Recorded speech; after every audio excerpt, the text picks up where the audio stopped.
Hey guys, tonight we begin with the remarkable life of a woman whose existence was part performance, part endurance, and entirely misunderstood by most of the Western world. The Geisha. So before you get comfortable, take a moment to like the video and subscribe, but only if you genuinely enjoy what I do here. And let me know in the comments where you're tuning in from and what time it is for you. It's always fascinating to see who's joining us from around the world. Now, dim the lights, maybe turn on a fan for that soft background hum, and let's ease into tonight's journey together. You are born in Edo, the bustling heart of Japan, full of tea shops, rice traders, wandering monks, and at least 4 people per block who think they're reincarnated warlords. You're a girl, which means your destiny is already narrowed down to 3 historically thrilling options.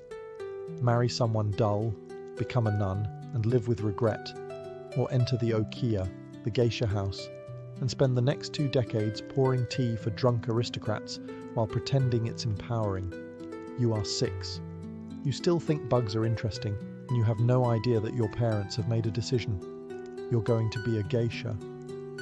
Not today. Today you're being walked through the streets in your best kimono, which is itchy and far too tight. But soon, very soon, your carefree life of snacks and naps will be replaced by a rigorous education in emotional suppression. The Okiya looks more like a library, married a temple, and raised a child that grew up to be emotionally distant. The woman who opens the door is Oka-san, the geisha house mother. She is the kind of person who can tell how much you're worth just by how you bow. You try to smile. She doesn't. Your parents bow deeply, say a few words, and leave you behind like a very polite hostage exchange. You have officially been handed over. You are not adopted. You are now property. Don't worry, you'll learn to curtsy through the trauma. You're now a shikomi. That's a fancy word for child who scrubs things. You will scrub floors, prepare baths, carry water, and occasionally cry into your sleeve. Silently, of course. Your job is to watch the geisha, never speak, and absorb everything by osmosis. You sleep in the hallway, you eat last, and you owe the house money for the rice you just spilled. The geisha themselves float past you like supernatural beings. Their hair is sculpted, their steps are silent, their gaze says, "Don't even think about breathing too loudly." You're just a walking sponge in wooden sandals. But you're watching, you're learning, and if your knees hold out, one day you too might glide through a room without being told to fetch the towels. Your days start before sunrise and end when your back stops functioning. You sweep tatami floors, stoke charcoal fires, wash kimono fabric that costs more than your soul, and fetch things. Always fetching. Slippers, water, tea, more water, the good sandals, the other good sandals. By noon you've walked more than most samurai march in a year, and heaven help you if you make noise. Shikomi must be silent. Silent like a haunted house. Speak only when spoken to, and when spoken to, respond quickly, but not too quickly, or it's disrespectful. Also don't look directly at the senior geisha, unless they're looking at you, in which case you're now looking too much. Honestly, blinking is a political act at this point. You're taught nothing formally. There's no classroom. Your entire education is observation, humiliation, and repetition. You learn how to fold an OB by watching someone do it at the speed of light. You practice bowing until your spine files a complaint. You try not to cry during your 15th failed tea pour, but somehow you start to understand how they hold the fan just so, how laughter is timed like a drum beat, how walking is a choreography of toes and timing. You realize being a geisha isn't just about beauty. It's about precision, control, and having the social reflexes of a diplomat in a landmine factory. And yet, you're still just a shikomi. You're invisible until you're useful, and then you're still kind of invisible, but now with a rag in your hand. The older girls might be kind, if you're lucky, or they might treat you like a walking cautionary tale. Either way, you keep your head down and your ears open. Because here's the secret. Everyone started here. Even the most graceful, Impossibly poised geisha in the house once scrubbed this exact floor while being yelled at for drying chopsticks the wrong way. So you endure, quietly, and you wait for your chance to stop mopping and start mattering. Now that you've mastered the fine art of carrying tea and not existing, it's time to upgrade your skill set. No, not dancing or playing instruments. Don't get ahead of yourself. First, you must learn how to sit for hours, without fidgeting or breathing too enthusiastically. Welcome to posture training, the ancient, highly respected Japanese tradition of turning your knees into pretzels and your spine into bamboo. You kneel in Caesar, the formal sitting position where your legs are folded neatly beneath you, your back is straight, and your circulation quietly gives up. At first, your legs go numb after 3 minutes. Then they start whispering threats. After 10, your whole lower body has legally declared mutiny. But you're not allowed to shift, or stretch, or scream. Because geisha are graceful. They do not wince. They do not wiggle. They endure pain like it's an aesthetic choice. You also begin bowing, constantly. There are dozens of ways to bow, each with subtle variations. A greeting bow, a gratitude bow, an apology bow, a please don't punish me for existing bow.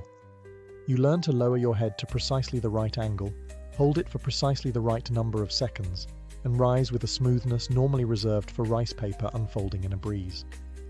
Of course, you'll mess it up. Everyone does. You'll bow too fast, or too shallow, or, horror of horrors, touch the floor with the tips of your fingers at the wrong exact angle. Someone will scold you with the gentle intensity of a disappointed ghost. You also study how to sit during tea ceremonies. Your knees must remain folded even when your soul wants to escape your body. You must move like you are underwater, slow, fluid, deliberate. If you sneeze, congratulations, you've just dishonored your ancestors. But somewhere between the cramping and the internal screaming, something happens. You start to hold your head higher. Your movements become quieter, more deliberate. You become less child, more shadow. This is where you begin to understand. Geisha training isn't about theatrics. It's about control, over your voice, over your body, over how the world sees you. You're learning how to vanish, beautifully. After years of floor scrubbing, knee torture, and developing the posture of a demure statue, you finally hear the words you've been longing for. You're ready to become a Maiko. It's like being told you've been promoted from ghost to ornamental human being. Congratulations. You are now a Maiko, an apprentice geisha, which means, ironically, the real suffering is just beginning. First stop, the hair. Your head will now be turned into a living sculpture. Professional hairstylists arrive with lacquer, wax, pins, and a worrying sense of calm. They twist your hair into the iconic Nihongami style, a towering, complex arrangement that takes hours to create and approximately one poorly timed sneeze to destroy. And you can't sleep lying down anymore. No. You must use a takamakura, a wooden neck pillow designed to keep your head elevated so your precious hair doesn't touch anything, especially common sense. Sleeping like this is a test of willpower and neck strength. You get used to it. Sort of. Eventually. Maybe. Now comes the outfit. Your new kimono is an embroidered beast. It's gorgeous, heavy, and designed by someone who clearly hated shoulders. The sleeves are long enough to sweep a small garden. The obi, sash, is tied in an elaborate knot that sits halfway up your back and weighs about as much as a toddler. Getting dressed each day requires help, often from 2 or 3 other people who have memorized the ancient art of wrapping fabric around a human body until it's 75% kimono and 25% regret. Then there's the kanzashi, your hair ornaments. These are beautiful, seasonal, and sharp enough to qualify as light weaponry. You wear them like a crown, but they also broadcast your rank and training stage. One wrong hairpin, and everyone in the room knows you've committed a fashion crime punishable by shame. As a Maiko, your job is to watch, imitate, and occasionally serve tea while dressed like a sentient cherry blossom. You're not allowed to speak too freely, laugh too loudly, or, heaven forbid, ask questions. You are art, not commentary. But despite the discomfort, the aching scalp, and the inability to sneeze near flames, you feel something else. You're not invisible anymore. People notice you. And not just because your outfit is visible from orbit. There's no single aha moment where you wake up and think, yes, I am now a proper apprentice geisha. It's more like a slow, ceremonial promotion wrapped in silk, incense, and low-grade stress. But the official day you debut as a maiko, that's different. That day comes with ceremony and pressure. Think of it as the Edo period version of a debutante ball, except instead of dancing and punch, there's kneeling, sweating, and at least 2 full hours of hairstyling with hot wax. You've trained for years, bowed more than a religious statue, and memorized the complicated way to pour tea without looking like you're pouring tea. Now, finally, you get to show your face, painted white, of course, to Kyoto's elite, and they are judging you, politely, intensely, quietly, with folding fans. You wear your most elaborate kimono yet, layers of vibrant silk that cost more than your birth family's home. It's so long it drags behind you like a very expensive regret. Your obi is tied in the Dorari style, a long trailing sash that screams, "Yes, I'm new here, please admire my suffering." Your face is fully painted now. White rice powder from forehead to neck. Red and black accents on your eyes. Lips painted in a perfect bow, though only the bottom lip at first, because apparently, rookie elegance is a half-lip kind of thing. You walk through the streets in your okobo, those platform sandals that double as medieval torture devices, while everyone turns to stare. Not because you're famous, but because you're a newly minted maiko and it's a rare sight. Also, you're walking very, very slowly. It's the only speed available. Then comes your misadashi, your formal debut ceremony. You meet clients for the first time, greet patrons, and perform for elders who remember when their necks still worked. Every step, smile, and sip of tea is a test. And failure isn't punished with yelling, it's punished with disappointment, which is worse. But somehow, you survive. You make it through the ritual, the performance, the parade. You don't trip, spill anything, or offend a dignitary. This, in geisha terms, is a massive win. And just like that, you're officially a maiko, half child, half porcelain icon, full-time performance piece. Being a maiko comes with many responsibilities.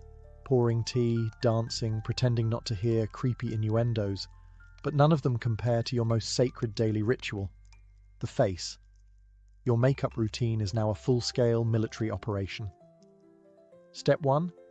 Slather your face, neck and chest in a thick coat of white rice powder, which smells like chalk, feels like glue, and somehow finds its way into your soul. It dries faster than your will to live and sets like plaster. Once it's on, you are no longer human. You are canvas. Step 2. Eyebrows. Yours? Gone, covered in powder. New ones, drawn on with charcoal, thin, dark and serious, like they have a secret. Step 3. Eyes. You trace your lids with a mixture of red and black pigment, carefully applied with a brush so thin it could paint on rice grains. One twitch, and you've gone from elegant apprentice to haunted raccoon. And then the lips. As a junior maiko, you're only allowed to paint the bottom lip. Why? Tradition. Also something vague about modesty and not getting too full of yourself. You paint it red, carefully shaped like a tiny bow. It's considered beautiful. It also makes eating look like a complicated art installation. Mistakes are not tolerated. Smudge your lip? Start over. Uneven eyeliner? Unacceptable. Eyeliner doesn't even exist yet. You're using powdered minerals mixed with spit and despair. Once you're done, you look in the mirror and see something both ancient and terrifying. A doll. A glowing, white, fragile, beautiful doll, with the core strength of a dancer and the daily calorie intake of a squirrel.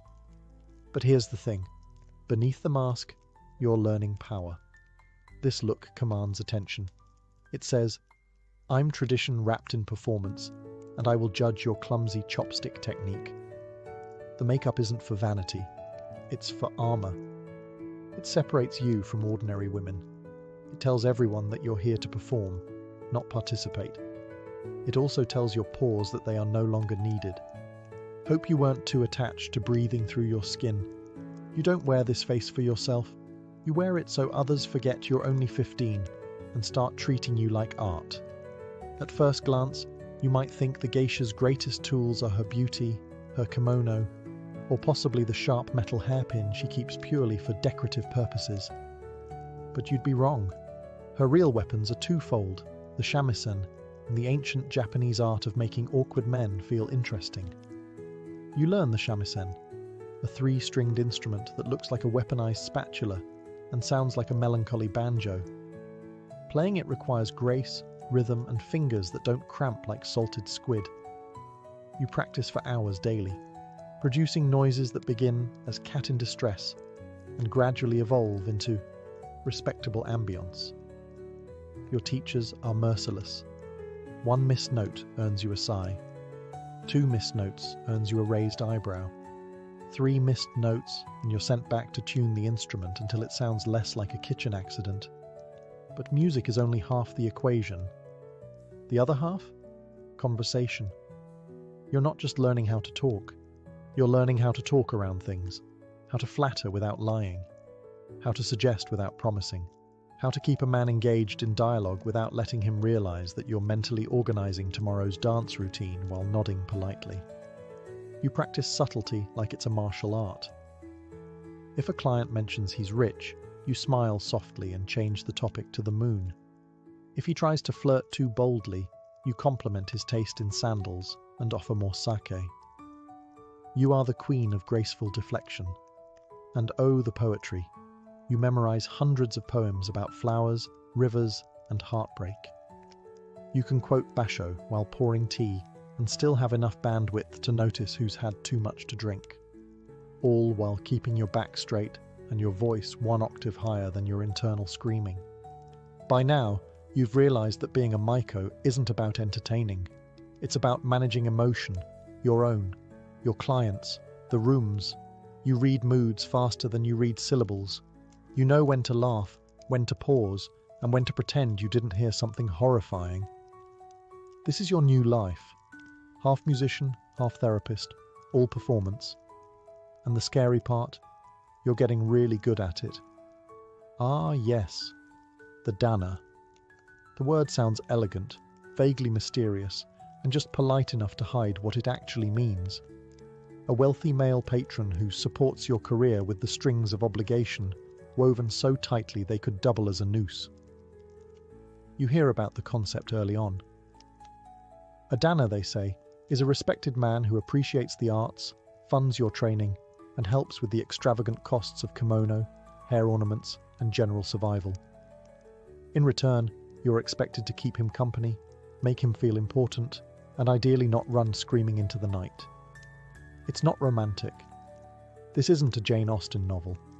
This is a business transaction wearing a silk robe. You don't get to choose your dana. The house chooses. Your okasan weighs reputation, wealth, and social connections, like a sommelier sniffing out aged insecurity. You, meanwhile, are told to smile and pretend the man in front of you, who is 40 years your senior and breathes like a tired ox, is fascinating. Now, to be clear, not every dana expects certain favours. Some are genuine patrons of the arts who simply enjoy the company of a well-trained, clever woman who can discuss poetry and politics without crying or interrupting. Others are not. The boundaries are vague, culturally unspoken, and the pressure is immense. You owe your house, you owe your future, you owe your knees, which are currently throbbing under another 10 pounds of fabric. And so you learn the art of emotional balancing. You keep things light, friendly, respectful. You become a master of making men feel adored while keeping your soul safely sealed behind a smile. If emotional labor were taxable, you'd bankrupt the shogunate. Sometimes it works out. A dana might sponsor you for years, shielding you from financial ruin and providing just enough distance to keep things bearable. Other times, you develop the lifelong ability to disassociate in real time, while nodding at a story about grain taxes for the 15th time. Either way, the system isn't about love, it's about leverage, and the only way to survive it is to learn how to tilt the balance back in your favor, all while wearing 3 layers of brocade and pretending the room isn't on fire.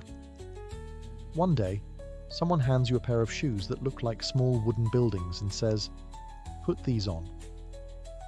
They're called okobo, towering platform sandals made of solid wood with no right to exist. Designed not for comfort, but for ceremony, elegance, and possibly revenge, these sandals are worn exclusively by Maiko, which means if you're wearing them, you're now expected to float, not walk, across the streets of Kyoto without wobbling, tripping, or bursting into tears. The okobo make you taller, statelier, less human. You no longer walk like a person. You glide like a shrine procession. The goal is to move with such grace that no one notices you're actually fighting for your life with every step. They have no cushioning. Of course they don't. This is Edo, Japan. Your feet throb, your calves scream, your balance becomes a full-time job. God help you if it's raining. Slippery okobo on stone streets turn every trip to a tea house into an Olympic-level obstacle course. The sound they make, a sharp clop, clop, clop, is deliberate. When a Maiko walks down the street, people know that rhythmic click is your new soundtrack. It's beautiful. It's traditional. It also lets everyone in a 5-block radius know where you are at all times. Subtlety, overrated. Eventually, your legs adjust. Sort of. You develop muscles in your ankles that you didn't know existed. You learn to fall with dignity. You perfect the art of turning corners slowly, gracefully, and with just the right amount of theatrical foot placement. And just when you think you've mastered it, someone adds a 12-pound obi to your waist and sends you to a client dinner with 3 flights of stairs. Wearing okobo is a rite of passage. It's also a public reminder that you're still an apprentice. Full geisha wear flatter shoes, because by then they've earned the right to not suffer so visibly. You're still earning it, one wooden stomp at a time. Let's clear something up. A geisha is an entertainer. You perform, you dance, you sing, you pour sake with elegance and flirtation so subtle it could pass for weather. You are a walking work of art whose power lies in restraint. You say just enough. You reveal just enough. You exist in the sacred space between admiration and distance. A courtesan, or oiran, is a high-class companion trained in the art of pleasure. Their job involves layers of performance too, but with one distinct difference. Theirs usually ends in a bedroom. Yours ends with applause, a bow, and sore feet. The visual confusion doesn't help. Both wear elaborate kimono. Both wear ornate hairstyles. But here's your cheat sheet. If the obi is tied in the front, she's a courtesan, quick access. If it's tied in the back, she's a geisha, slow exit. You're welcome. But none of that matters when you're in a room full of men who watched one bad movie and think geisha is code for exotic invitation.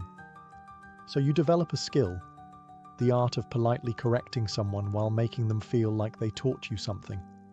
It's linguistic aikido. You say things like, "Ah, how kind of you to be curious. Our traditions are quite different from that." Smile, sip, redirect, repeat. You'll give this same explanation 100 times in your career. It will never stop being necessary. But each time you do it with grace, you reassert the boundary. One smooth sentence at a time.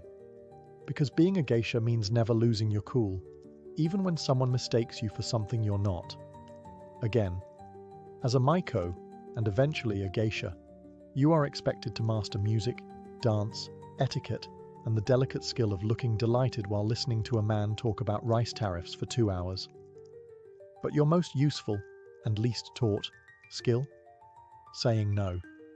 Without ever using the word no. See, you can't just reject someone outright. That would be rude. And worse, ungraceful. No one pays a geisha to be blunt. Your value lies in subtlety, in suggestion, in the ability to pivot away from a proposition like a butterfly in getter sandals. Let's say a client gets bold. Maybe he leans in a little too far, compliments your eyes a little too often, or drops the classic, "Perhaps we could meet somewhere more private." You don't slap him. You don't shout. That's amateur hour. Instead, you smile, tilt your head, and say something like, "Ah, you must be very popular with women." This sentence has exactly zero substance, but it flatters him, redirects the conversation, and buys you 10 seconds to refill his cup and pretend that never happened. Another classic. "Oh, what a shame. I'm terribly busy that day." This works, even when he hasn't specified a day. You are always terribly busy, because a geisha's schedule is a mystery wrapped in silk and plausible deniability. Or you deploy the old standard, laughter. Just a soft, amused chuckle, followed by a gentle shake of the head and a change of subject. It's a dance, one where you lead, and they never quite realize it. Over time, you become fluent in the language of deflection. You can reject someone 3 times in a row while making them feel like they're the guest of honor. It's exhausting, yes, but it's an art form. One passed down from woman to woman, like a secret spellbook written in fan movements and passive-aggressive grace. Because here's the truth. A geisha's job isn't to indulge desire. It's to manage it, to channel it, to make the room feel magical, while keeping both hands on the wheel. And if all else fails, smile, bow, and say, "Such an interesting thought." That usually does the trick. The okiya may look serene, paper walls, soft lighting, the gentle strum of shamisen floating through the air. But don't be fooled. It's a battlefield, not one with swords or shouting. No, geisha wars are quieter, sharper, like being slowly assassinated with compliments. Every geisha house is a carefully managed ecosystem, and within it lives a secret jungle of hierarchy, rivalry, and petty vengeance served in silk. You're surrounded by women who are smart, competitive, and trained to smile through open war. Did someone borrow your obi without asking? Oh, how thoughtful. Did another maiko arrive to dinner with the same seasonal hairpin?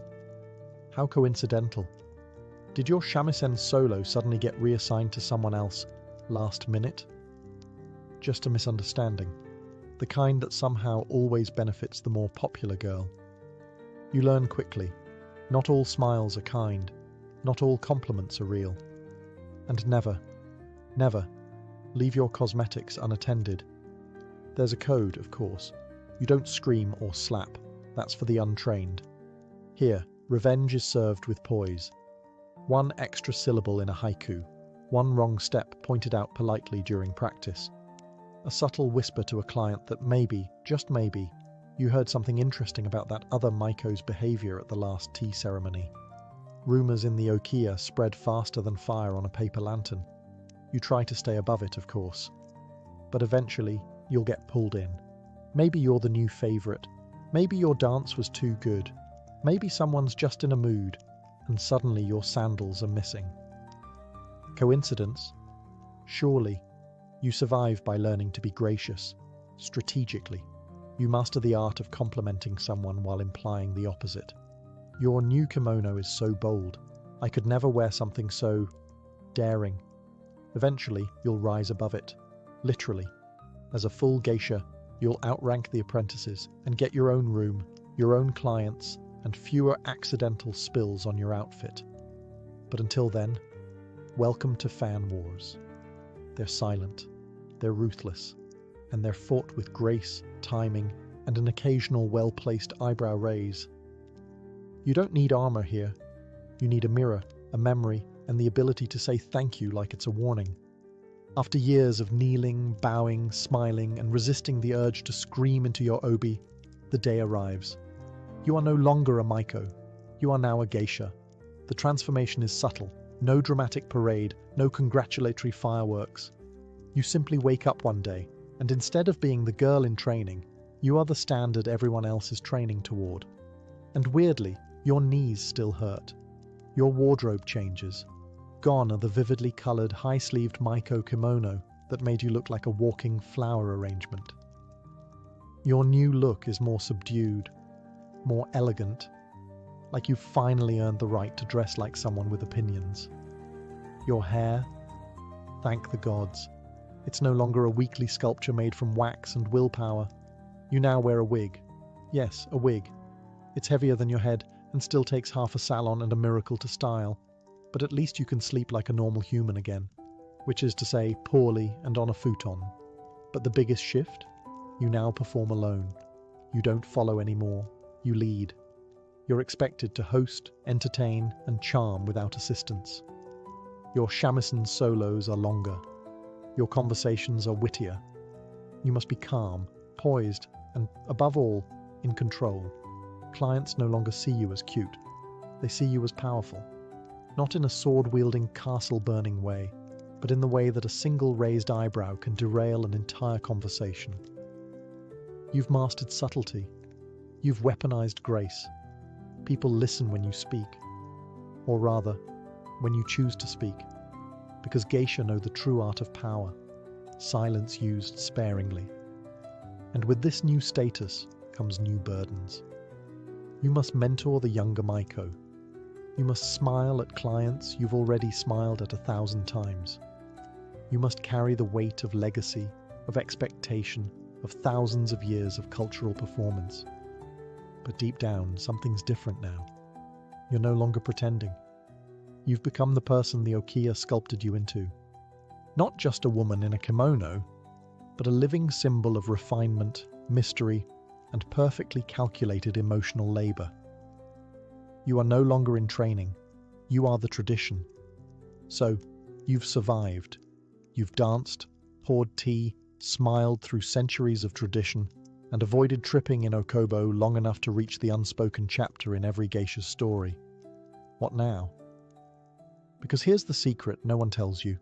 Geisha don't really retire. Not in the traditional sense.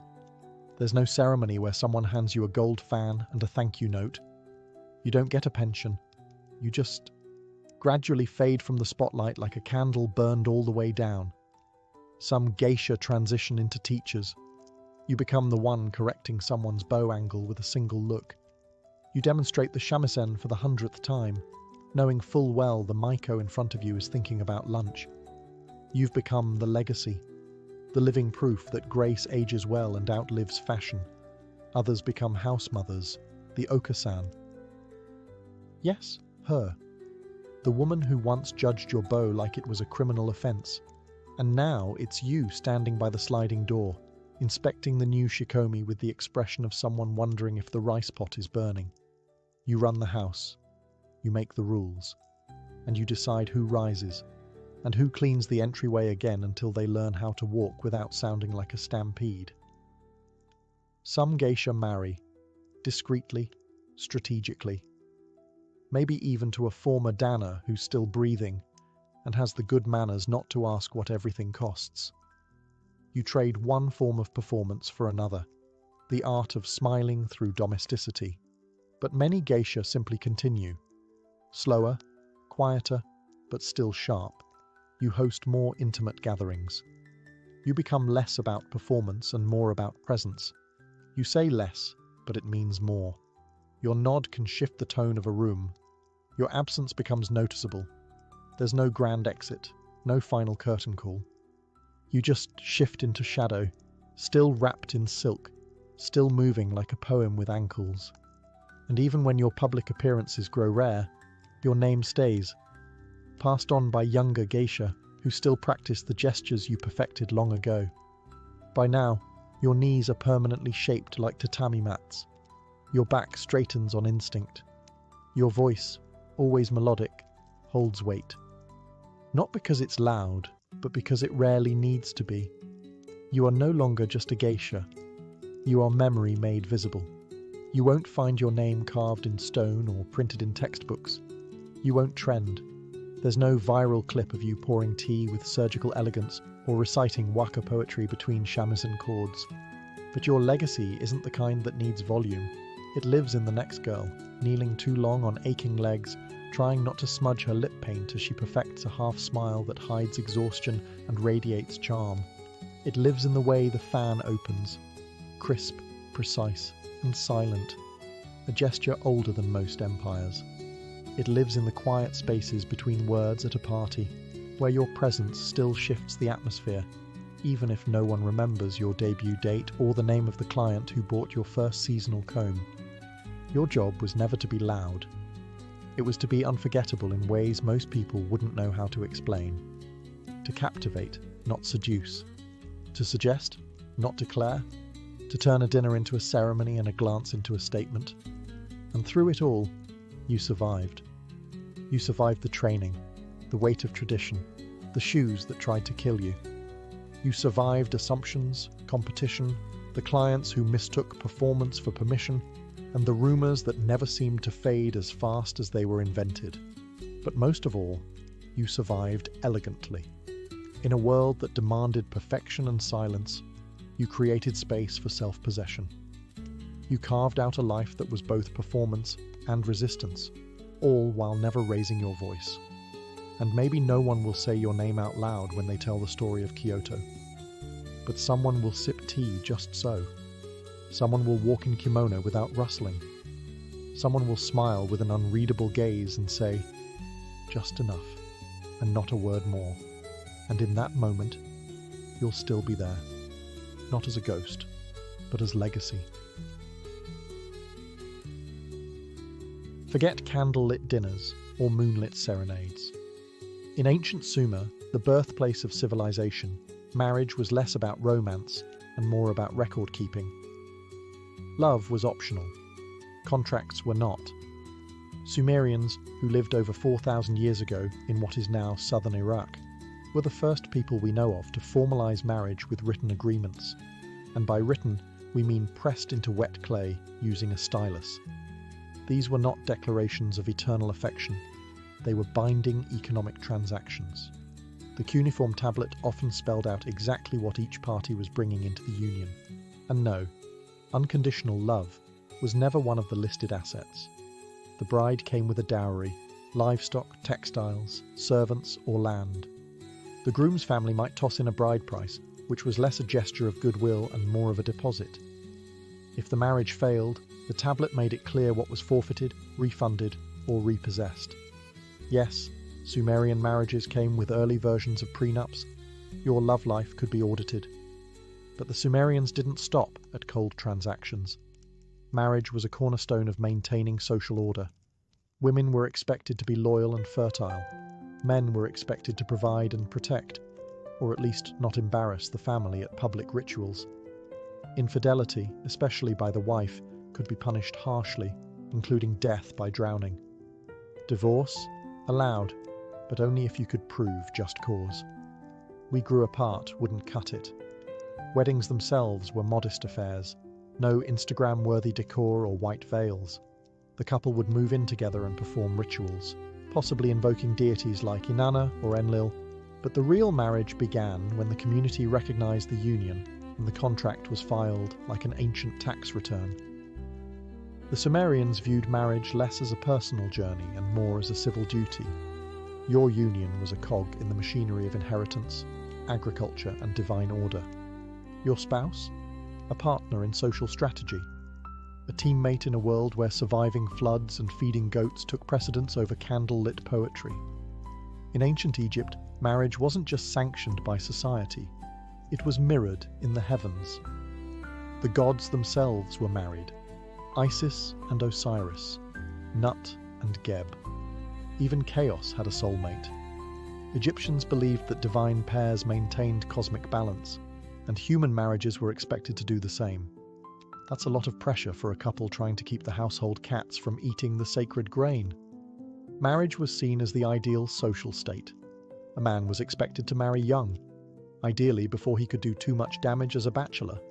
Women married in their early teens, and while love may not have been the focus, companionship and affection were valued. Egyptian love poetry was surprisingly tender. One poem reads, "My heart flutters hastily when I think of you." Another says, She has stolen my heart with her hair. Not exactly Tinder bios, but it's something. Legal documents were often involved, especially among the upper class. Like the Sumerians, the Egyptians used contracts, with clear stipulations about property, dowries, and divorce terms. But unlike Sumer, Egyptian women had notable legal rights.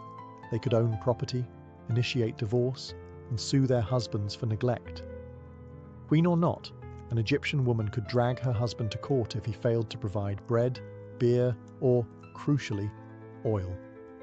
Incestuous marriage was another curiosity, especially among royals. Pharaohs routinely married their sisters. And no, it wasn't because of a limited dating pool. The reason? To emulate the gods. Just as Isis married her brother Osiris, a royal union between siblings was believed to preserve divine bloodlines. You know, sacred genes, along with a side of genetic risk. Wedding ceremonies themselves weren't elaborate. There was no priestly blessing or public spectacle. A couple was considered married once they moved in together and cohabited. That's it. No doves, no cake, and certainly no throwing of bouquets. The gods didn't need fanfare to approve. Children were the central goal of marriage. Not love, not partnership, not personal fulfillment. Just heirs. The more the better. If your wife couldn't conceive, you might take a concubine or marry a second woman. Love? Optional. Lineage? Essential. In most ancient cultures, marriage was a family affair. In Sparta, it was a military operation. If Sumerian marriage was a business deal and Egyptian marriage a divine mimicry, then Spartan marriage was a survival tactic wrapped in state propaganda and six-pack abs. Here's how it worked. Spartan boys were taken from their families at age 7 and tossed into the agog, the brutal training system designed to produce elite warriors who could kill with a spoon and eat raw roots without flinching. Girls, meanwhile, were trained too, in wrestling, javelin throwing, and sarcastic one-liners. The idea wasn't just strength for strength's sake.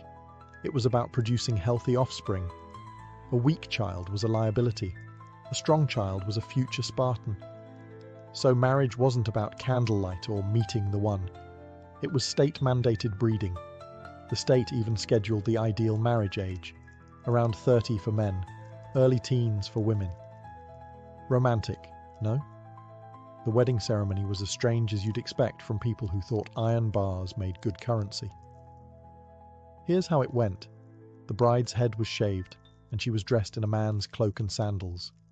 Then, she was left alone in a dark room.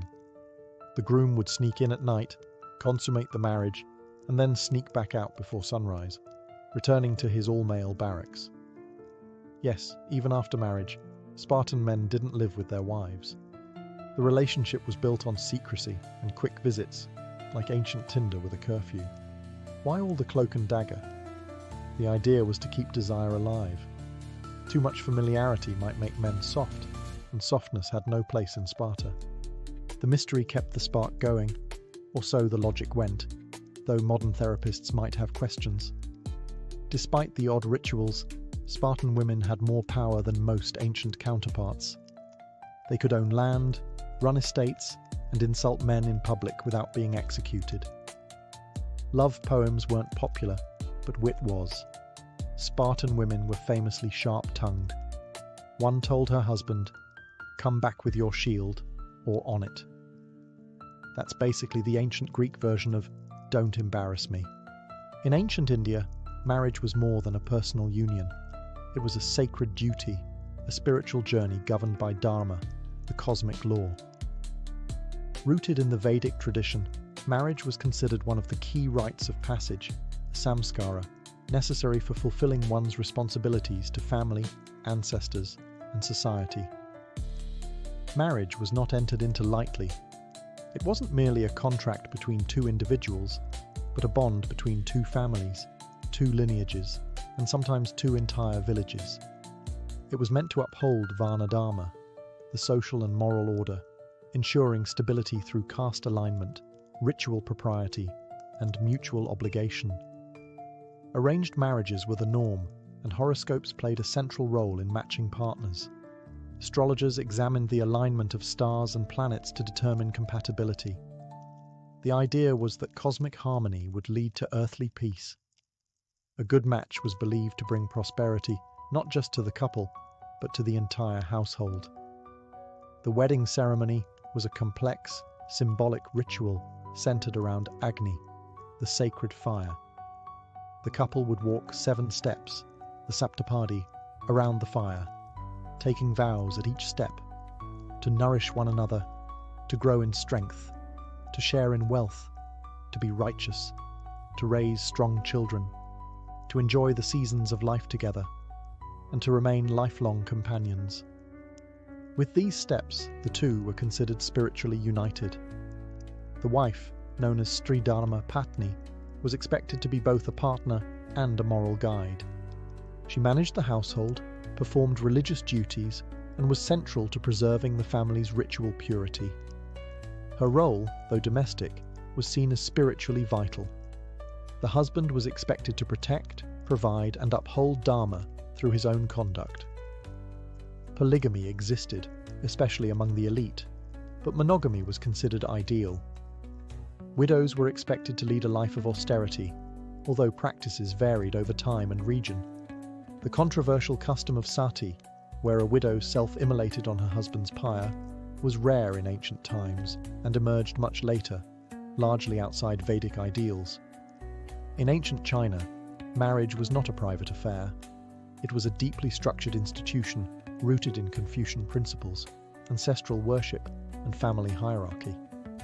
To marry was not simply to fall in love or to raise a family. It was to honor the past and secure the future, under the ever-watchful eyes of both the living and the dead. The primary purpose of marriage was continuity of the family line. Filial piety, Xiao, demanded that a son marry and produce male heirs to maintain ancestral rights. If a man failed to do so, he not only disappointed his parents, but risked disrupting the family's spiritual duties. Ancestors had to be fed and honored. A childless home was a broken chain in the lineage, a cause for shame and cosmic imbalance. Marriage decisions were never made by the young couple. Families employed matchmakers who negotiated the terms, inspected backgrounds, and consulted astrological charts. A marriage without proper celestial alignment was considered risky. Compatibility wasn't about chemistry, but about heavenly timing and earthly duty. The 6 rites of traditional Chinese marriage reflected this ceremonial complexity. It began with a proposal, then name exchange, divination, betrothal gifts, setting the date, and finally, the ceremony itself. Each step involved rituals, symbolism, and precise communication between families, a process that could take months, even years. On the wedding day, the bride wore red, the color of joy and luck, and traveled in a decorated sedan chair to the groom's house. She was veiled, silent, and ceremonially passive. Upon arrival, the couple bowed 3 times, to heaven and earth, to the parents, and finally to each other. These bows signified the order of loyalty: cosmos first, then family, then self. Once married, the wife entered her husband's household and was expected to obey his parents as her own. Her duty was to bear sons, manage domestic affairs, and serve quietly.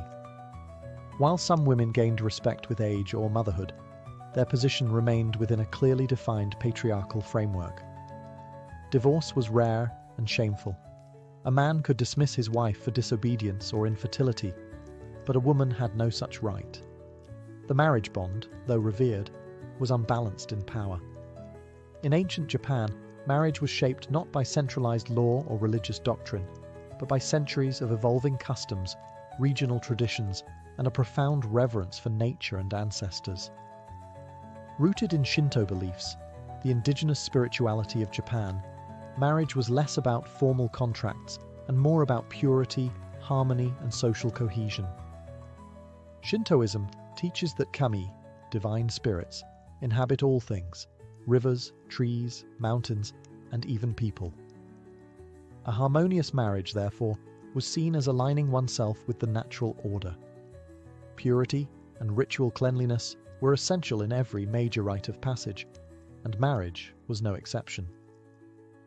In early periods, marriages were arranged by families, not romantic partners.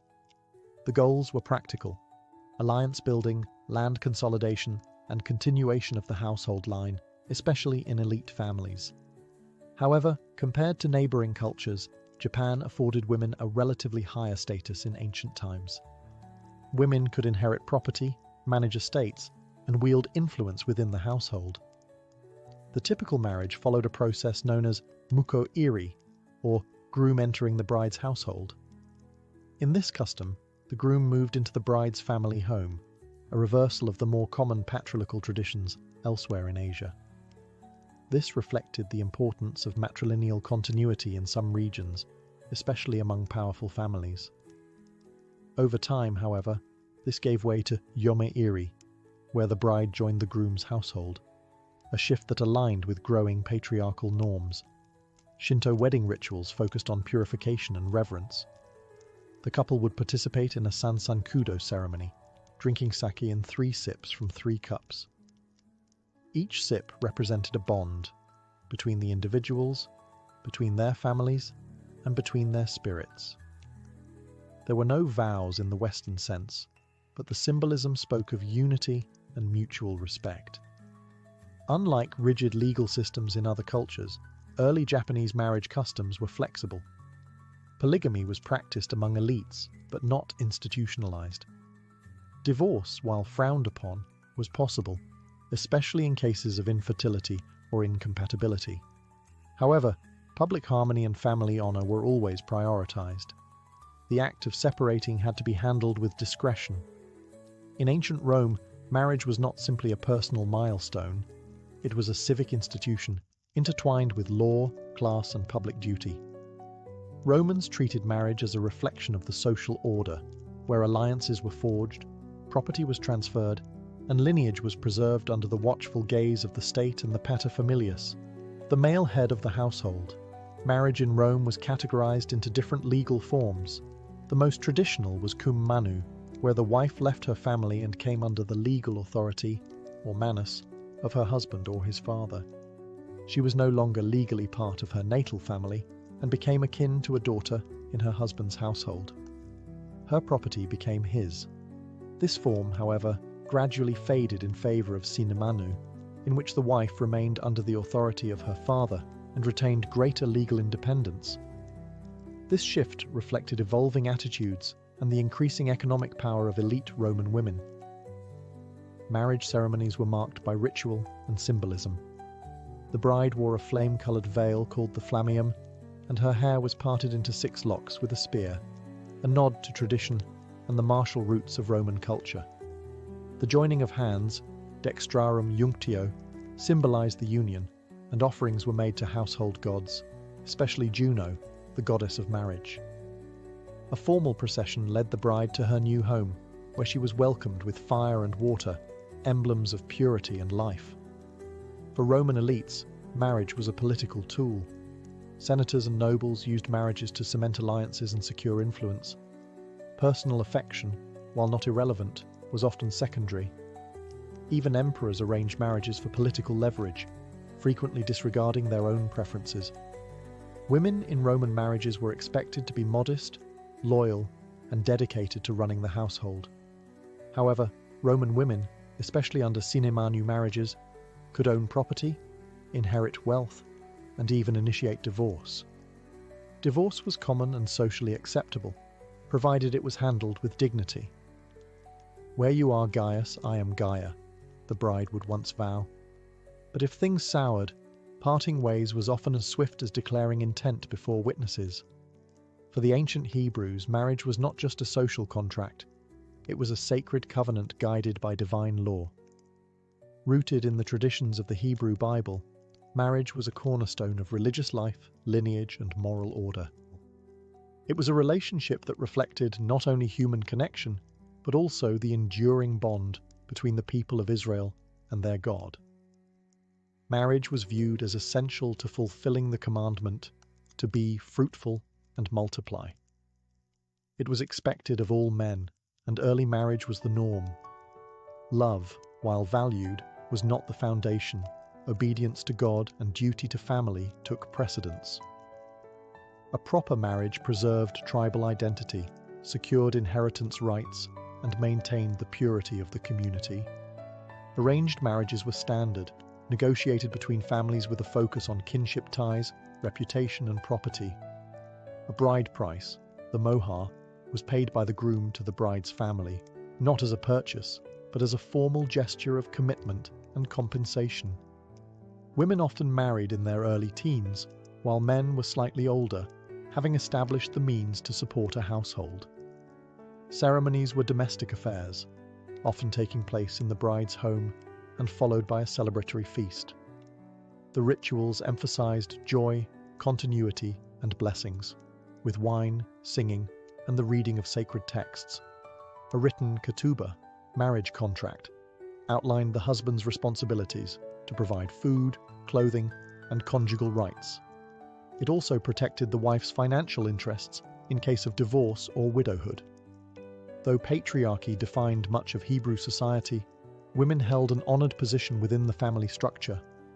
The woman of valor, described in Proverbs, was wise, industrious, and respected. While polygamy existed, especially among early patriarchs like Abraham and Jacob, monogamy became more common over time, particularly after the Babylonian exile. Divorce was permitted but discouraged. A man could issue a get, a writ of divorce, under certain conditions. However, this process required religious approval and was subject to legal limitations, ensuring that the woman was not left vulnerable or dishonored. Among the ancient Celts, marriage was a deeply communal and symbolic act, woven into the rhythms of the natural world, tribal allegiance, and ancestral law. It was less a static institution and more a fluid, adaptable bond, shaped by personal choice, social duty, and seasonal rituals. Unlike the rigid legal codes of Rome or the cosmic obligations of India, Celtic marriage customs varied widely across tribes and regions, from Ireland to Gaul to the Scottish Highlands. Yet, some common threads endured: partnership, fertility, and honour. The Celts viewed marriage as a sacred oath, often sworn in the presence of tribal elders, druids, and the ever-present gods of land and sky. Marriage could be monogamous or polygynous, depending on wealth and status. Among nobles and chieftains, it was not uncommon for a man to have multiple wives, each with her own household standing. However, this was governed by clear expectations and mutual agreement. Women were not passive figures. Celtic women often had legal rights, including property ownership, divorce, and even the ability to initiate marriage. One striking feature of Celtic union was the trial marriage, a year and a day arrangement where couples could live together before deciding whether to continue the relationship permanently. If either partner was dissatisfied, they could walk away without stigma. This custom, far ahead of its time, emphasized consent and compatibility over permanence for its own sake. Ceremonies often coincided with seasonal festivals like Beltane, a fire rite marking the beginning of summer and fertility. Couples would leap over flames or pass between bonfires to symbolize purification and union. These rites were believed to bless the marriage with strength, fruitfulness, and harmony with nature. Marriage contracts, especially among elites, were formalized and could include clauses about dowries, shared property, and inheritance. Unlike many ancient societies, Celtic law recognized mutual responsibilities between spouses. Abuse or neglect could be grounds for dissolution, and women had recourse in tribal courts. The spiritual dimension of Celtic marriage was ever present. Vows were not just personal, they were bound to the earth, the tribe, and the gods. The couple's union was a thread in the larger tapestry of land and lineage, and their fidelity was a promise not only to each other, but to the sacred balance that held the world together. The origins of Malbork Castle lie not in the misty forests of Poland, but in the searing heat of the Holy Land. During the late 12th century, the Teutonic Order was born amidst the chaos of the Third Crusade. Originally formed in 1190 as a group of German crusaders caring for wounded Christian soldiers in Acre, the order soon transformed into a full-fledged military monastic force, part nurse, part knight, and wholly devoted to the expansion of Christendom. But the Holy Land was slipping away. As Muslim armies under Saladin reclaimed territory and European powers lost interest, the Teutonic Knights found themselves without a clear purpose.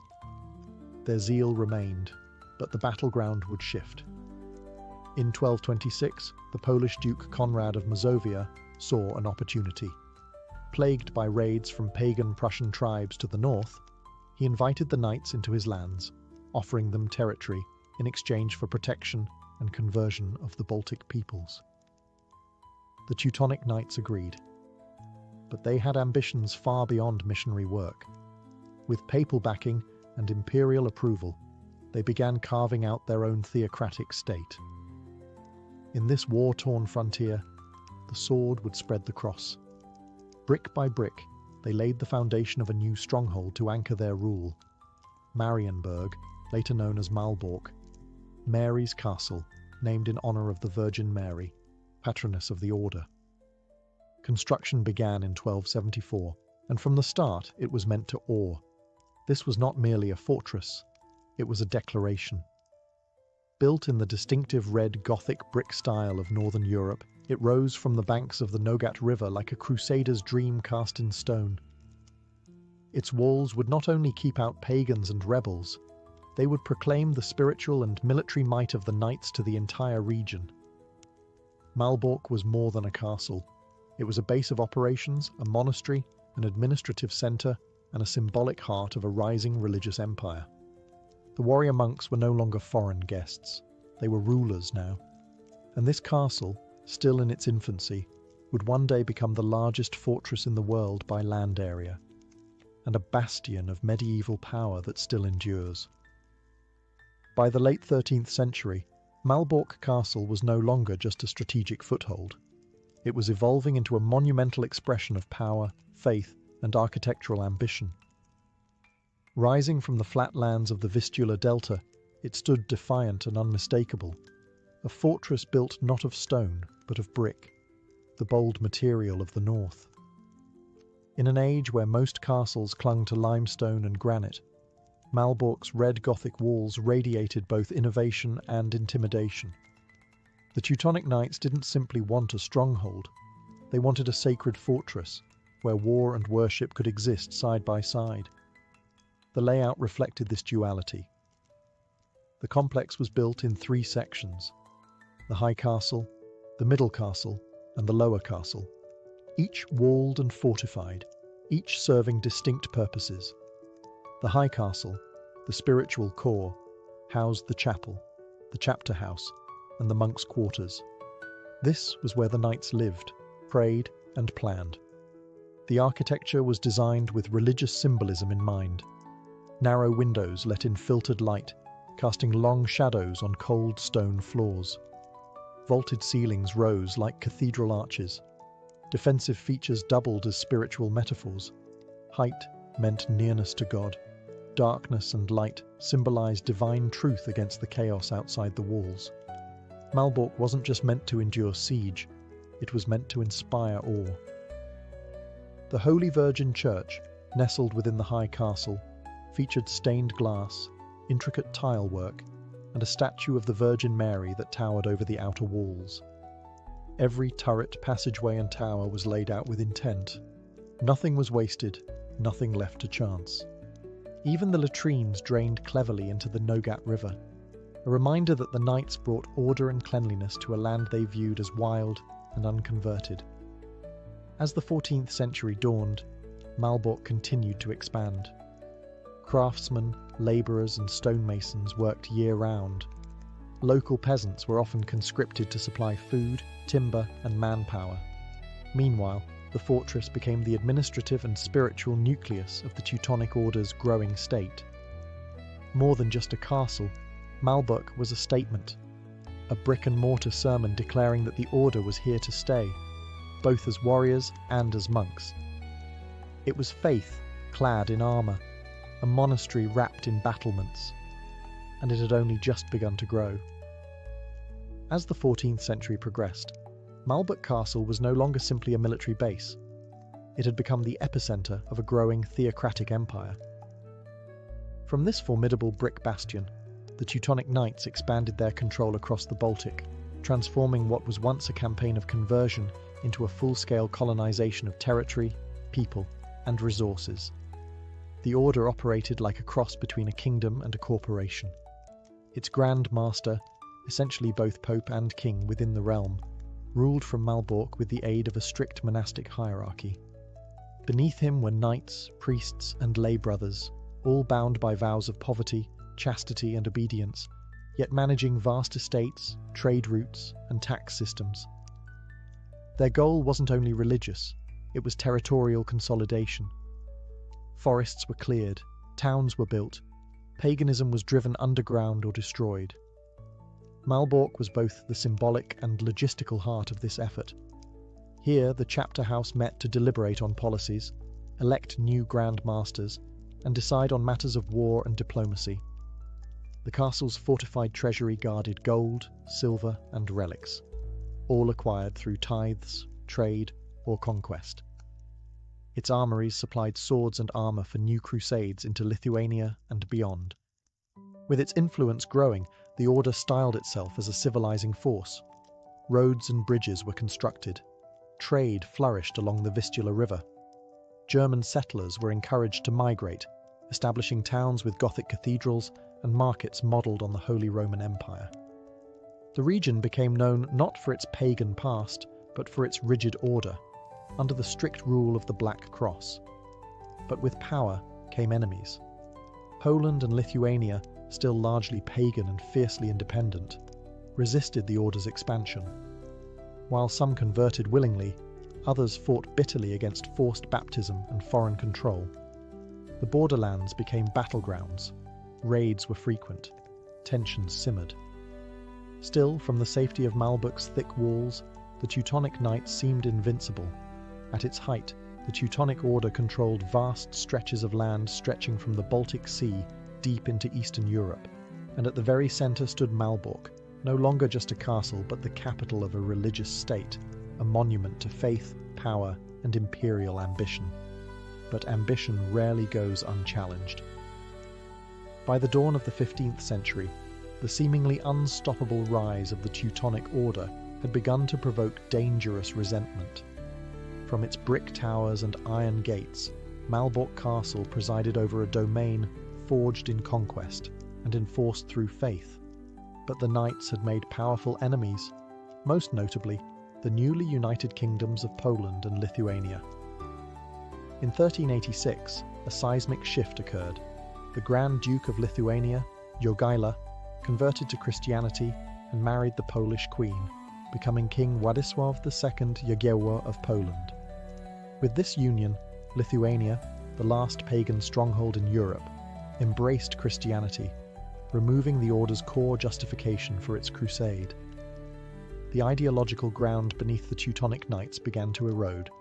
But it wasn't just about religion. It was about land, influence, and revenge.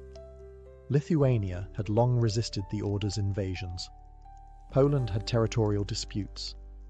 Now joined by marriage, faith, and politics, the two kingdoms had the strength to confront the knights directly. Tensions turned into border raids. Raids escalated into war. The showdown was inevitable. In 1410 it came. The Battle of Grunwald, also known as the Battle of Tannenberg, saw the combined Polish-Lithuanian army clash with the Teutonic Knights in one of the largest and bloodiest battles of medieval Europe. The knights, heavily armoured and confident, were outmanoeuvred. Their army was crushed. Their Grand Master, Ulrich von Jungingen, was killed on the field. The defeat sent shockwaves through the Order's territories. But the Polish-Lithuanian alliance didn't stop at victory. They marched directly toward Malbork, hoping to deliver the final blow. As the enemy army approached, Malbork prepared. Its walls were tall, its supplies vast, and its defenders determined. The new Grand Master, Heinrich von Plauen, a brilliant strategist, took command. Siege engines were built, defences reinforced.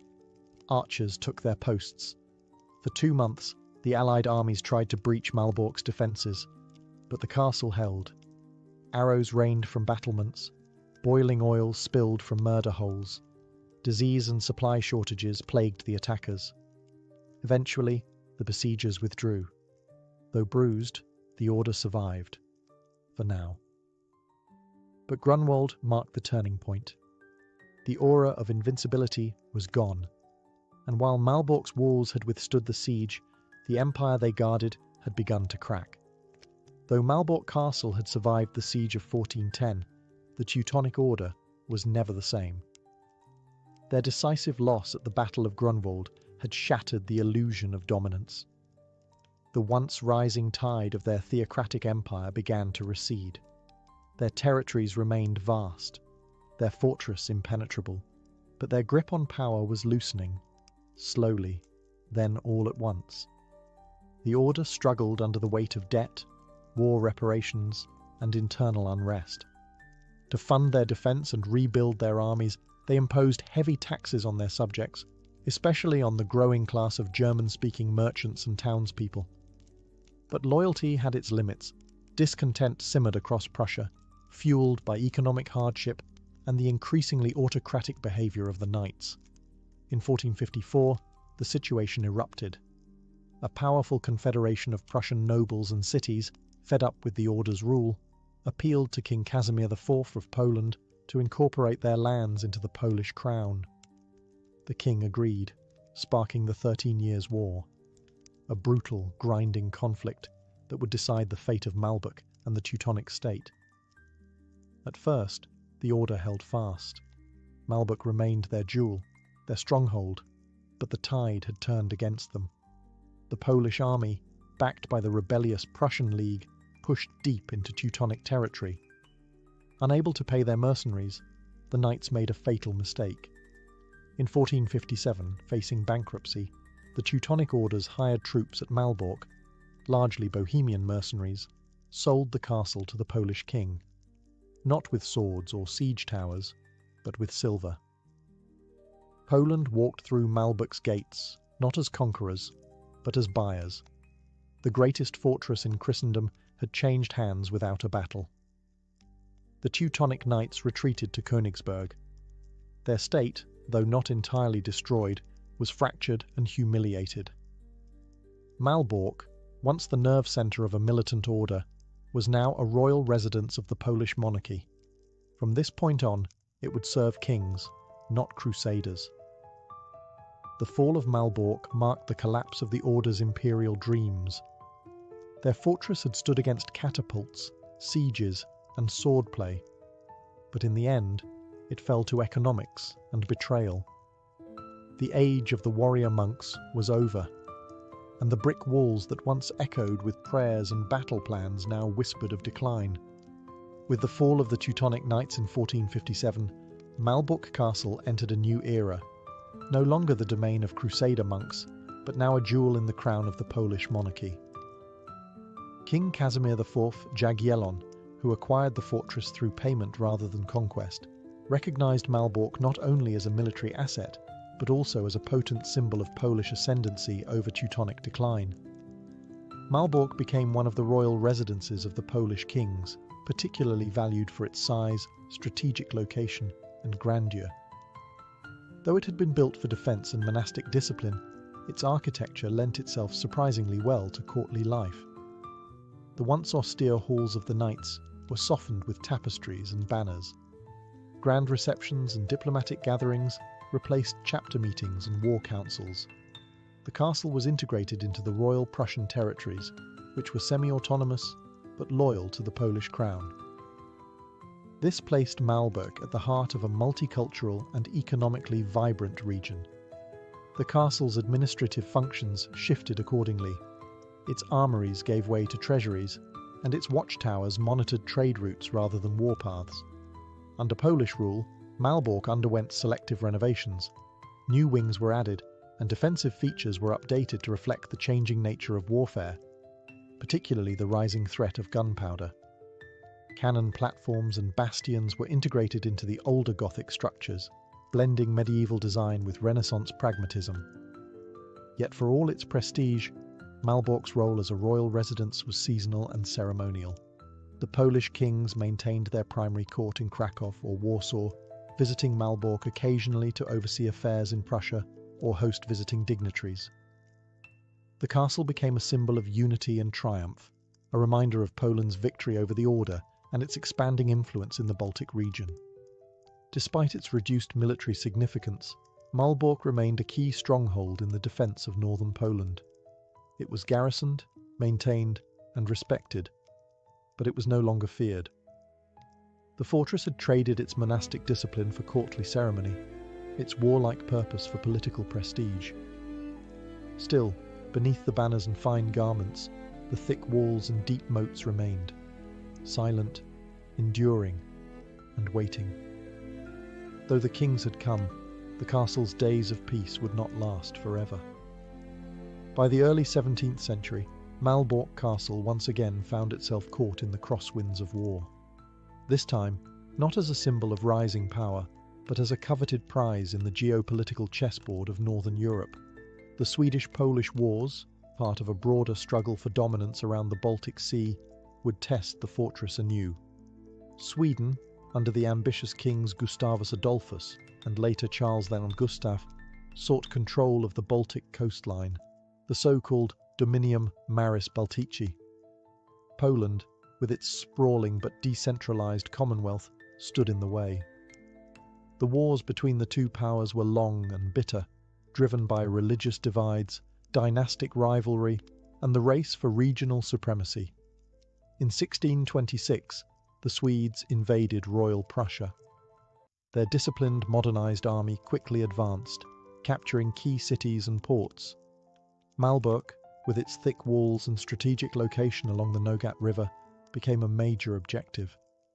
Though fortified, the castle was no longer the unbreakable bastion it had been in the age of the Teutonic Knights.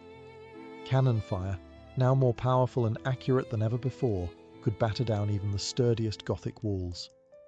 In 1656, during the cataclysmic period known in Poland as the Deluge, Malbork finally fell. Swedish troops entered the fortress, not as besiegers this time, but through surrender. The castle, undermanned and poorly supplied, could not withstand a prolonged assault. Once again, Malbork changed hands without a dramatic battle, but the impact was no less severe. Under Swedish occupation, the castle was looted and partially damaged. Priceless artifacts, treasures, and archives were carted away to Stockholm. The once revered halls of diplomacy and faith echoed with the tramp of foreign boots. For the Polish-Lithuanian Commonwealth, this loss was not just territorial, it was deeply symbolic. Malbork had stood as a triumph of Polish power for 2 centuries. Now, it was another casualty of a nation under siege. The Swedes held the castle for several years, until Poland regained it as part of its eventual, though costly, recovery. But the damage had been done. Malbork was now a fortress marked by occupation, its role as a royal seat fading, its scars visible in shattered walls and empty chapels. War had returned, and Malbork had weathered the storm, but not unscathed. By the 18th century, Malbork Castle, once the beating heart of a military monastic state, and later a proud symbol of Polish kingship, had faded into quiet obscurity. The political world around it was unravelling. The Polish-Lithuanian Commonwealth, weakened by internal strife and foreign interference, faced its final partition in 1795, disappearing entirely from the map. Malbork, like much of the region, was absorbed by the expanding Kingdom of Prussia.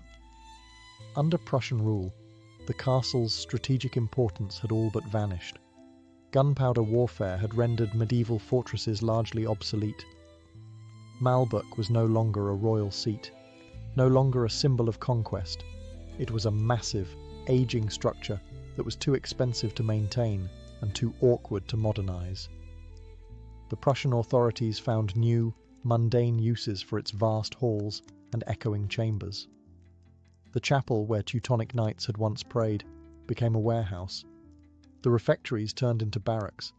Even parts of the ornate interiors were gutted to make room for storage and military supplies. Some structures were dismantled entirely, with bricks repurposed for other buildings in the area. The castle was treated less as a historic monument and more as a convenient pile of usable material. Locals and soldiers alike began to forget its past. Centuries of religious, political, and military legacy were buried beneath dust and indifference. Visitors noted its decaying towers, its collapsed arches, and ivy-covered walls. The once proud fortress was now little more than a shell of faded glory, a relic too large to ignore, yet too costly to restore. But even in its decline, Malbork never fully disappeared. Travellers from Germany and beyond occasionally came to marvel at its size, sketch its silhouette, and wonder at its forgotten grandeur.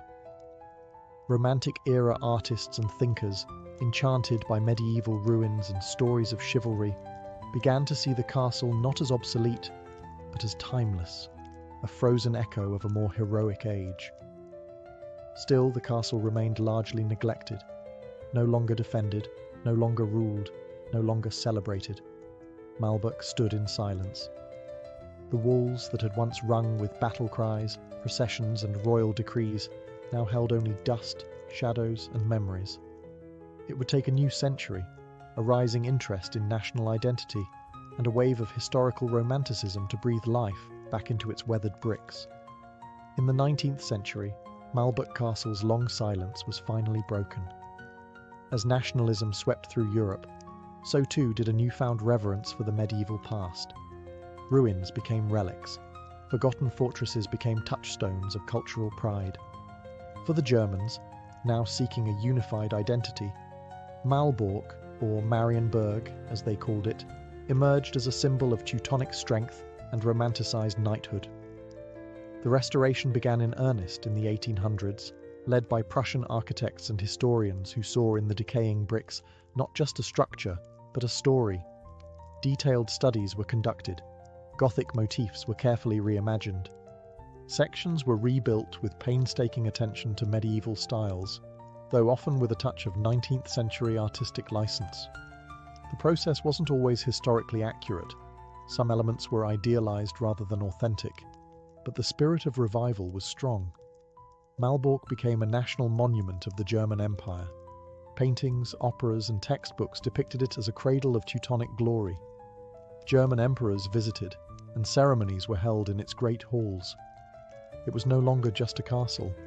It was heritage, myth, and architecture fused into a single powerful icon. But history's tides would shift again. After World War I, the region was contested. After World War II, it was transformed. In 1945, as Soviet forces advanced into East Prussia, Malbork suffered heavy bombardment. Fires gutted the interiors, walls crumbled. Once again, the castle was at war, and once again, it was left in ruins. After the war, Malbork became part of a reborn Poland, and its identity changed once more. No longer a symbol of German pride, it became a reclaimed piece of Polish history, not for conquest, but for preservation. The post-war Polish government undertook another massive restoration, this time aiming for historical fidelity and cultural inclusivity. Brick by brick, it was rebuilt, not as a fortress of war, but as a monument to resilience. Today, Malbork Castle stands as the largest brick fortress in the world, a UNESCO World Heritage Site, and a testament to nearly 8 centuries of European history. Tourists wander its courtyards. Historians study its layers. Its walls, once stained by siege and politics, now echo with the voices of schoolchildren and the quiet awe of visitors. Malbork no longer defends, it remembers. In the early 1800s, the United States was a young nation with restless ambitions. Its eastern cities were growing, but for many Americans, the real promise lay beyond the Appalachian Mountains, in the vast, untamed wilderness of the West. This desire to expand was more than a personal impulse. It was wrapped in a national philosophy known as manifest destiny, the belief that Americans were destined, by providence or purpose, to settle from the Atlantic to the Pacific, no matter what or who stood in the way. What began as a trickle of brave homesteaders soon swelled into a mass movement. By wagon, horseback, and on foot, thousands of families ventured into the frontier, drawn by the hope of cheap land, fresh opportunity, and the chance to escape debt, poverty, or overcrowded cities. Land grants, homesteading laws, and glowing newspaper editorials promised fertile soil, freedom, and ownership, all waiting for the bold to take. But the journey west was not for the faint of heart. Pioneers faced weeks, even months, of grueling travel.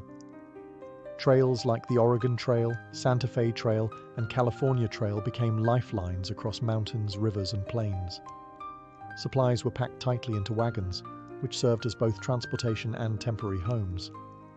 Dangers lurked everywhere. River crossings, animal attacks, broken axles, and disease could strike without warning. And yet, the pull of the West remained irresistible. For many, the idea of carving out a piece of the frontier was more than a land grab. It was a shot at reinvention. A poor tenant farmer could become a landowner. An immigrant with no inheritance could start anew. On the frontier, there were no neighbours to impress, no aristocracy to navigate, only raw land and the will to tame it. The frontier was also a place of contradiction. It promised freedom, but it came at the cost of displacing indigenous peoples whose lands were redefined as wilderness. It offered opportunity, but only for those strong or fortunate enough to survive. Still, the myth of the frontier, of rugged individuals braving the unknown, became woven into the American identity.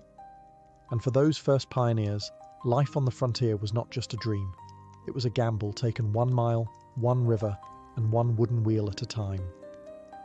Once the journey west was complete, if it was completed at all, the real work began. The American frontier did not welcome settlers with ready-made homes or planted fields. It offered only trees, soil, weather, and time.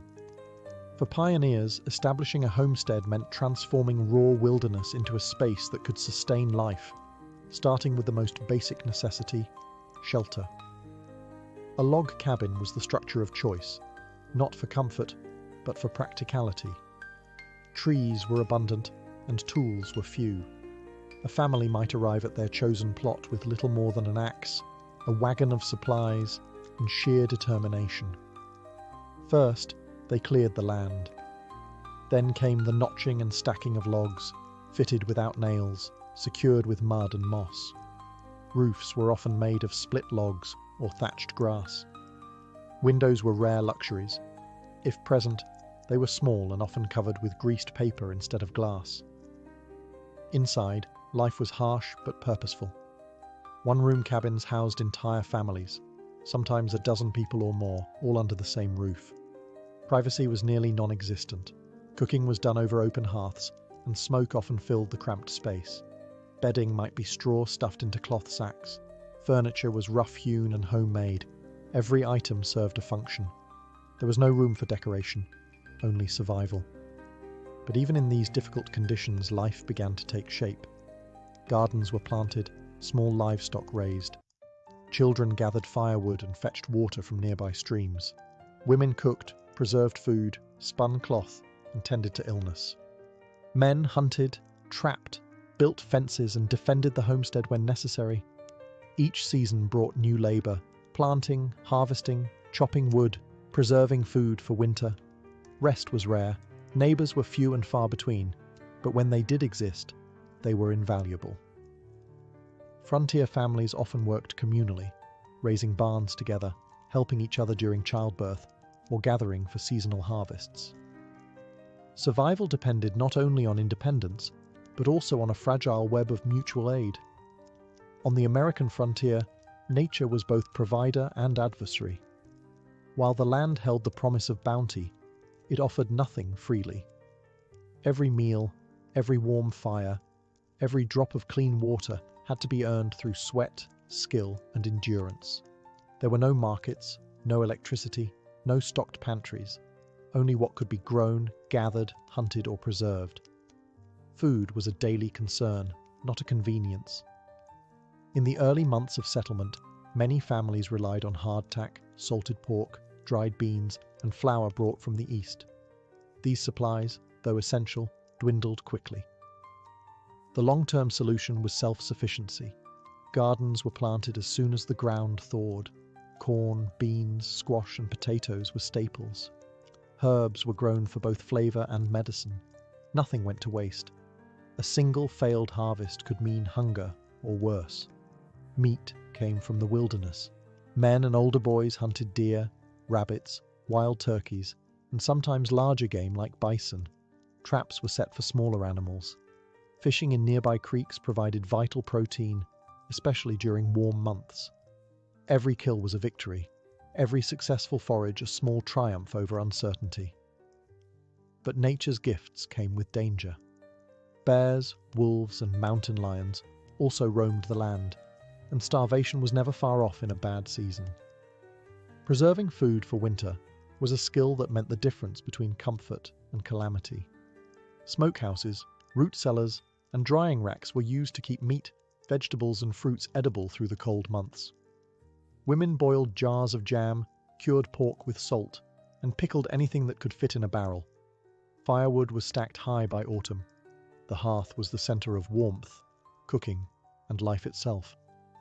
Weather was unpredictable and often unforgiving. Torrential rains could flood crops.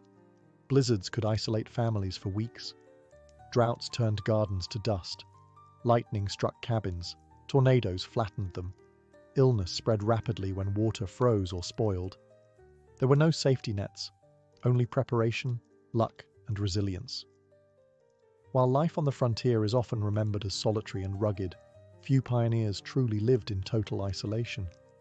Survival might begin with a single cabin, but over time, scattered homesteads grew into something more.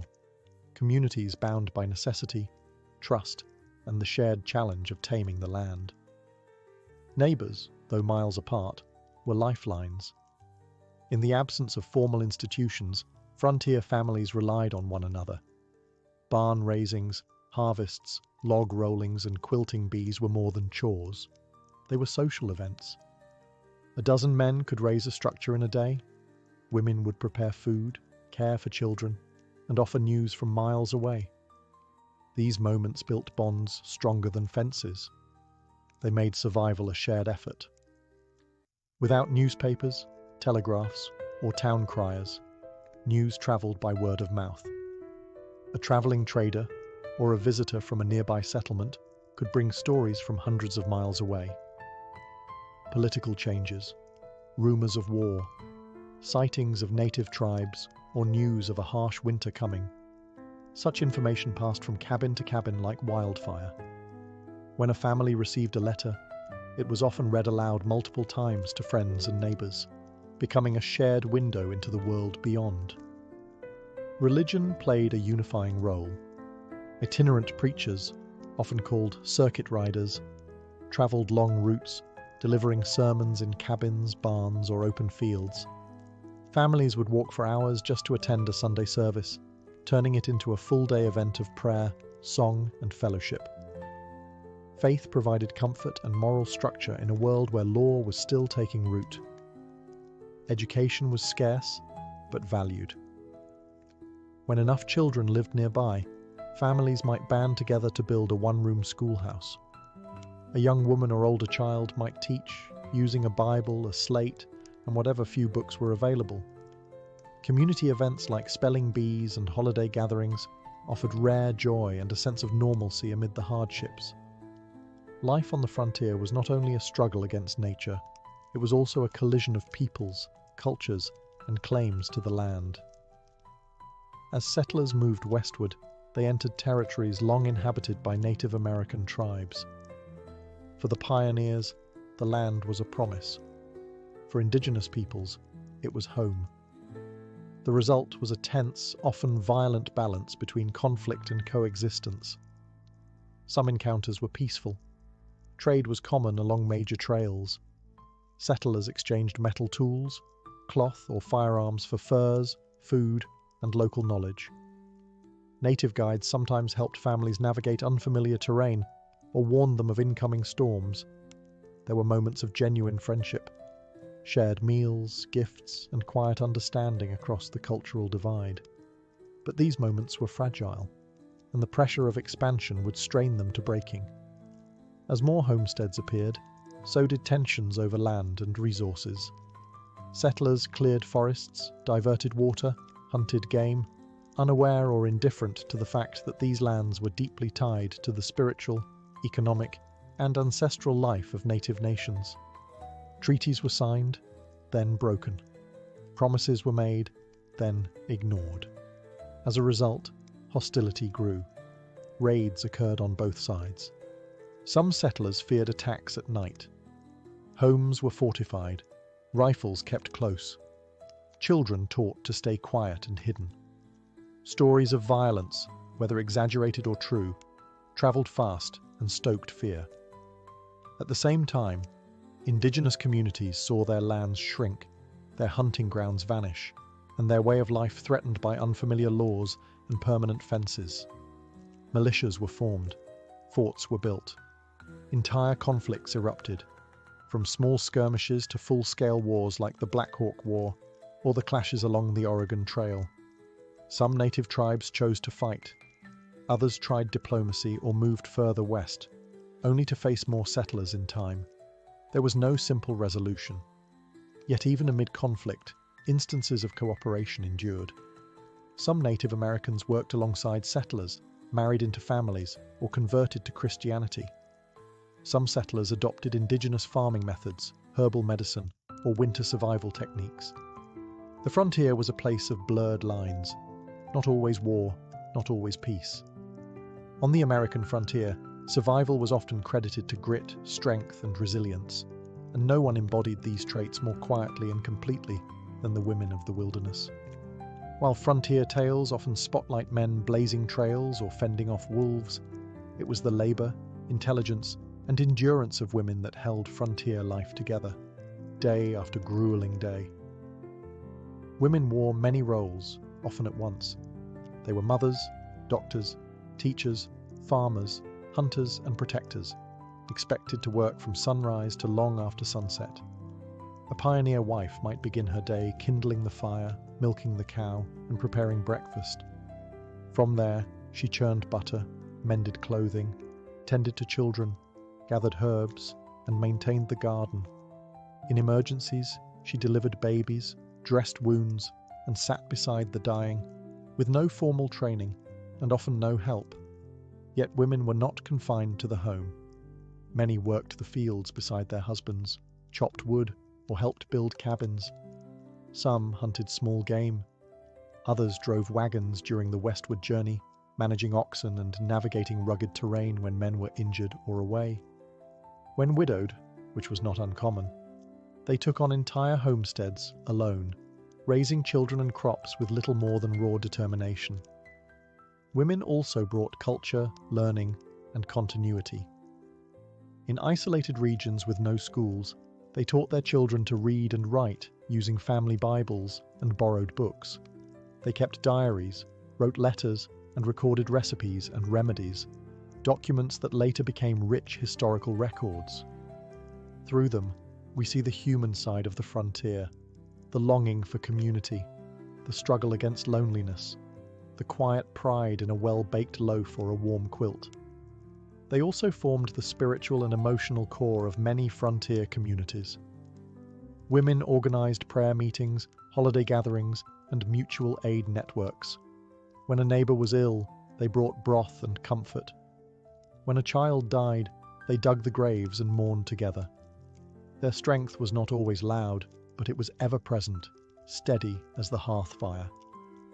For children on the American frontier, life was not defined by toys or schoolbooks, but by responsibility, resilience, and resourcefulness. From an early age, frontier boys and girls were expected to contribute to the family's survival. Childhood was brief and often harsh, shaped by hard labor, long winters, and the ever-present challenges of a wild and changing land. Daily life for frontier children revolved around chores, not play. Boys were taught to chop wood, hunt small game, tend livestock, and protect the homestead. Girls helped with cooking, spinning, milking cows, gardening, and caring for younger siblings.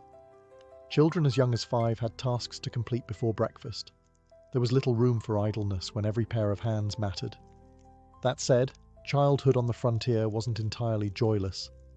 Children found time to play with what they had: a rag doll sewn by hand, a carved wooden animal, or a hoop and stick.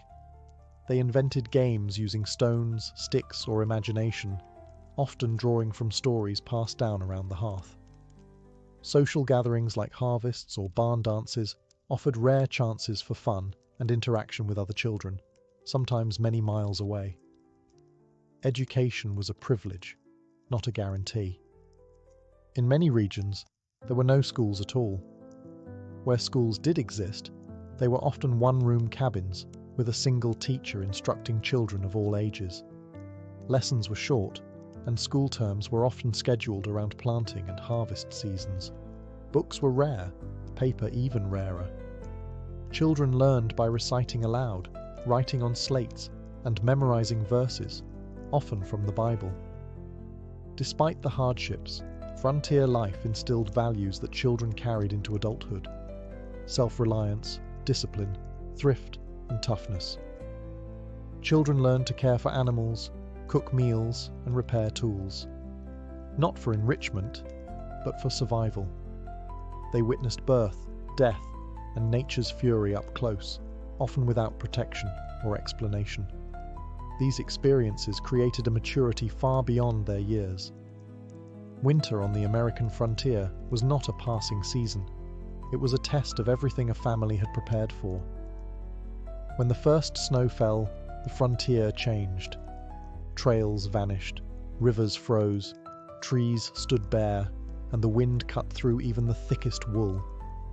For weeks or even months, isolation became total, and survival depended entirely on what had been done before the cold arrived. Cabins were reinforced. Cracks in the walls were stuffed with moss, clay, or cloth. Firewood was stacked high, cords and cords of it, because once the snow came, going out for more could mean frostbite, or worse. The hearth became the heart of the home. Its fire burned day and night, warming the cabin, cooking the food, and offering a fragile sense of normalcy amid the cold. Food preservation was critical. Families who failed to salt enough meat, dry enough vegetables, or store enough grain often went hungry. Root cellars were dug deep, insulated with straw, and stocked with potatoes, onions, and jars of preserves. Meals were simple but heavy: stews, cornbread, dried fruit, and beans, meant to stretch as far as possible. But beyond hunger and cold, loneliness posed its own danger. Weeks might pass without seeing another soul. Snowdrifts made travel nearly impossible. Letters from back east arrived late, if at all. The silence of the woods was profound. For some, especially women and children, the solitude became unbearable. Cabin fever, anxiety, and depression were common, though rarely spoken of. Families passed the time with what they had: storytelling, Bible reading, mending clothes, carving tools, or patching quilts.